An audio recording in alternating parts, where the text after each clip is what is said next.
کیا شیطان کہتا ہے مجھے زندگی دے، قیامت تک اللہ نے کہا دیا، پھر کہتا ہے کہ مجھے اتنی طاقت بھی دے کہ میں جہاں چاہوں جس شکل میں چاہوں پہنچوں. یعنی اپنے الفاظ کے جامع میں اگر مجازن کہوں تو یہ بھی کہ وہ کہتا ہے کہ مجھے حاضر بھی رکھ اور ناظر بھی رکھ. اللہ نے فرمایا دیا. اسی لیے تو شیطان کو بہت علم دیا اللہ نے. مثال کے طور پہ آپ کے خضر پورہ کے اندر 12:12 پر اگر کوئی مر رہا ہے تو بیٹے کو فون کرنا پڑتا ہے کہ فلاں مر رہا ہے، لیکن شیطان کو کون اطلاع دیتا ہے کہ فلاں مر رہا ہے؟ کوئی اطلاع دیتا ہے اس کو؟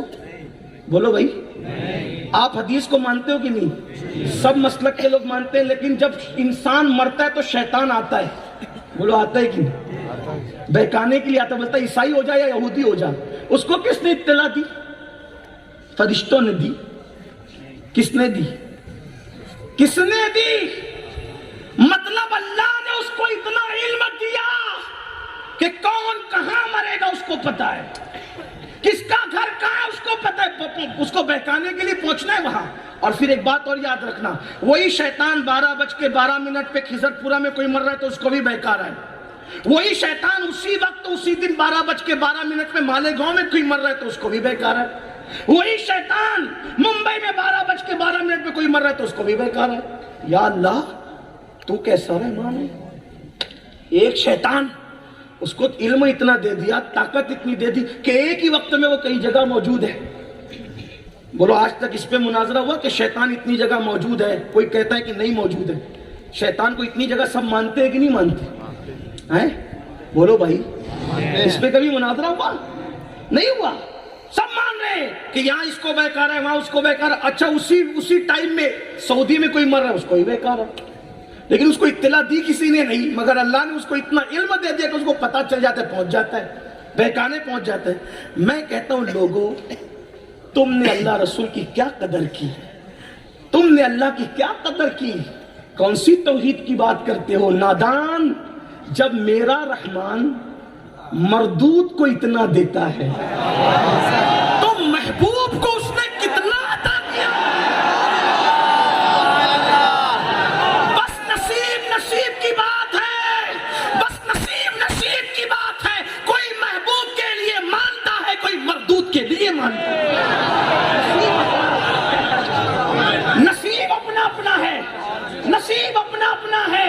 بس بات اتنی ہے، بات زیادہ نہیں کرتا. تو عرض یہ کر رہا تھا، جس کے پاس جتنا علم ہوتا ہے اس کے پاس اتنا خوف ہوتا ہے، اتنی خشیت ہوتی ہے. تو میرے آقا سے بڑا عالم کائنات میں کوئی نہیں. تو جب اس شخص نے کہا نا کہ یا رسول اللہ صلی اللہ علیہ وآلہ وسلم میں نے ایسا کیا، بات وہ بھول تو نہیں گئے نا، بس بات ختم کر رہا ہوں. یا رسول اللہ میں نے ایسا کیا، تو آقا پر اللہ کا خوف غالب آ گیا. آقا پر اللہ کا خوف غالب آ گیا. اور آقا نے فرمایا جلدی یہاں سے نکل، جلدی نکل، کہیں تیری وجہ سے آگ نہ برس پڑے، جلدی نکل یہاں سے. وہ نکل تو گیا، سر پہ کھانک ڈالنے لگا، توبہ کرنے لگا، رونے لگا، خوب گڑ گڑانے لگا. 40 دن اسی حالت میں بیتے. ایک دن اللہ سے کہا مولا میرا گناہ تیری رحمت سے بڑا تو نہیں نا؟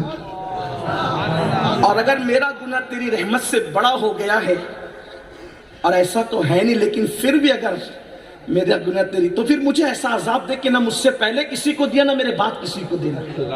اور میرا گناہ تیری رحمت سے بڑا نہیں ہے اور ہرگز نہیں ہے، تو تیرے محبوب کو بتا دینا کہ تو نے مجھے معاف کر دیا. ادھر وہ یہ عرض کر رہا تھا، ادھر جبریل بلبل سدرہ آ کے کہتے ہیں یا رسول اللہ، اللہ آپ کو سلام کرتا ہے. اور اللہ سلام کہہ کر آپ سے فرماتا ہے اللہ نے اسے آپ کے صدقے میں معاف کر دیا. جبریل اس کو اللہ نے معاف کیا.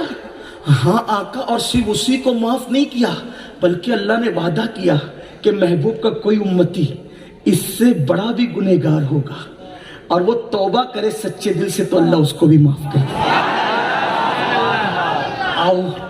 آؤ اپنے اللہ کو منا لے، توبہ کر لے. آئیے پڑھ لے سب مل کر استغفر اللہ. لیکن وعدے کے ساتھ پڑھو گے نا، پھر تو کل سے گناہ کی راہ پہ نہیں جاؤ گے نا. پڑھو استغفر اللہ ربی من کل ذنب واتوب الیہ لا الہ الا اللہ محمد رسول اللہ۔ میں گزارش کرتا ہوں کہ مجھے روم تک پہنچنا ہے، کوئی میرے پیچھے نہ ہے، کیونکہ حضرت جانے والے ہیں اور وہ پھر 2 مہینے کے بعد میری ملاقات ہوگی، اس لیے آپ لوگ صلاۃ والسلام پڑھیں، دعا میں شریک ہوں، کوئی پیچھے دوڑ کے نہ صلاۃ والسلام کا اہتمام کرے، کھڑے ہو جائیں۔